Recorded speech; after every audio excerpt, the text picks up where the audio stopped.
Someone in your group just killed the biggest animal anyone's seen all season. Everyone's looking at him differently now. Not because he told them to, because without a single word, he just became something the group didn't have yesterday. Someone people listened to.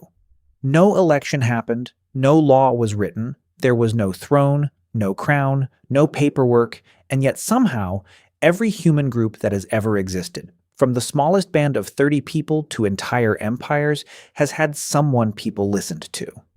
So how did that actually start? Not the version with kings and courts.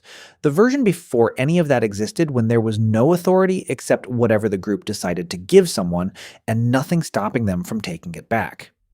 For most of human history, we lived in small mobile bands, usually somewhere between 20 and 50 people, related by blood or marriage, moving together, hunting together, and making decisions together. There was no formal position called leader, but there was almost always someone whose opinion carried more weight. The best tracker, the most experienced hunter, the person who'd survived the most winters. Influence wasn't installed. It was earned moment to moment through demonstrated skill that the whole group depended on. Here's the part that surprises people. You'd assume the physically strongest person, the most aggressive, the most willing to intimidate, would naturally end up on top. In small hunter-gatherer bands, that's almost the opposite of what happened. Anthropologist Christopher Boehm spent years studying dozens of surviving foraging societies around the world, and found a consistent pattern he called reverse dominance hierarchy. If someone tried to boss the group around, tried to hoard meat, tried to force decisions without consent, the group had tools to deal with it. Ridicule, gossip, simply ignoring the person. In the most extreme cases, the individual was abandoned by the entire group, left without the cooperation that survival actually depended on. Among the Jew/Hwanzi, also known as the Kung, foragers of the Kalahari studied by anthropologist Richard Lee, there's a documented practice sometimes called insulting the meat. When a successful hunter brought back a large kill instead of praising him, the group would openly mock the animal as scrawny or worthless right in front of him. It wasn't cruelty, it was a deliberate social pressure valve, a way of making sure a skilled hunter never started believing his skill entitled him to anything beyond respect. One Jew/Hwanzi hunter explained it directly to Lee. When a man's heart grows big from pride, he said, one day he will kill somebody. So they speak of his meat as worthless, to cool his heart and make him gentle. Think about what that means. In a band that small, with no police, no jail, no formal punishment, the group's opinion of you was the single most powerful force in your life. Being disliked wasn't a social inconvenience. It could be a death sentence because you needed these people to share food with you, warn you about predators, help you when you were sick or hurt. So the safest path to influence wasn't dominance. It was being useful, being fair, and being someone other people actually wanted to listen to. This created something researchers now call an egalitarian equilibrium, not because everyone was naturally equal in ability, but because the entire group actively worked to prevent anyone from becoming permanently more powerful than everyone else. Leadership existed, but it was situational. The best hunter led the hunt. The best negotiator led a dispute with another group. The most experienced elder led decisions about when to move camp. Nobody led everything, and nobody led forever. But that only worked at a certain scale. Anthropologist Robin Dunbar's research on group size and social bonds suggests something important here. Humans can only maintain so many close, personally tracked relationships in their heads at once, a number often cited around 150. In a band of 30 people, everyone can personally judge everyone else's behavior, character, and history. Gossip alone is enough to keep anyone in check. But once groups started growing past that threshold, something had to change because you simply couldn't track and judge that many people through personal relationships anymore. This is where things shift.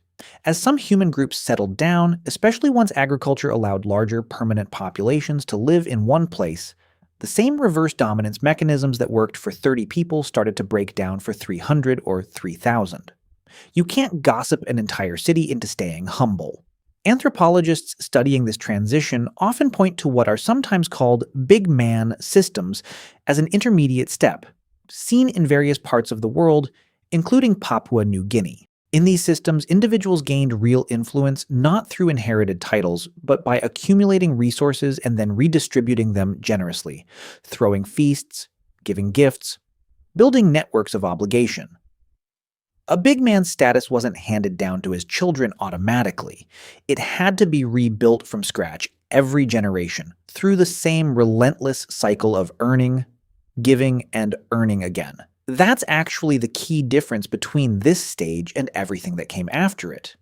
Power still had to be earned and constantly maintained through generosity, or it evaporated. A big man who stopped giving feasts, stopped redistributing resources, stopped being useful to the people around him, simply stopped being a big man. There was no title to fall back on. The moment the generosity stopped, so did the influence. The turning point toward something closer to permanent, inherited leadership came when a person could gain control not just of respect, but of resources the whole group needed to survive. Stored grain, irrigated land, controlled water access. Once leadership stopped depending on constant personal approval and started depending on control over a scarce, storable resource, the old checks that kept power in balance for hundreds of thousands of years suddenly had far less to work with. A bad leader could no longer simply be ignored into irrelevance because the group no longer had equal access to what it needed to survive without going through him.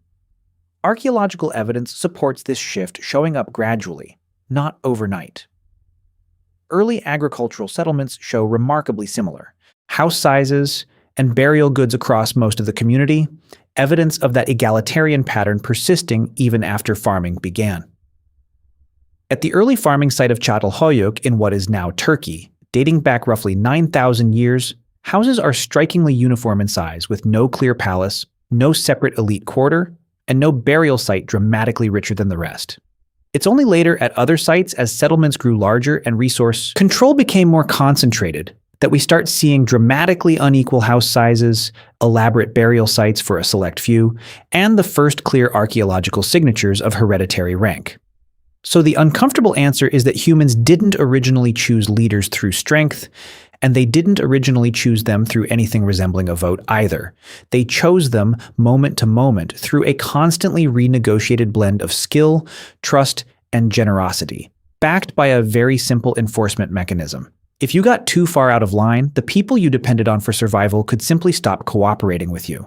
That system worked remarkably well for the vast majority of human history. It only started to break down once groups grew large enough and resources became controllable enough that a person could hold power without needing everyone's ongoing approval to keep it. In a strange way, the entire multi-thousand-year story of chiefdoms, kingdoms, and empires afterward is really the story of humans slowly losing the tools their ancestors once used to keep power in check. The hunter who killed that animal still has to walk back into camp tomorrow. Tonight, he's someone people listen to. Tomorrow, if he starts acting like he owns the group instead of belonging to it, that respect can disappear as quickly as it arrived, and the group still knows exactly how to remind him. For most of human history, that fragile, constantly renewed arrangement was the entire system, and in some very real ways, it still is.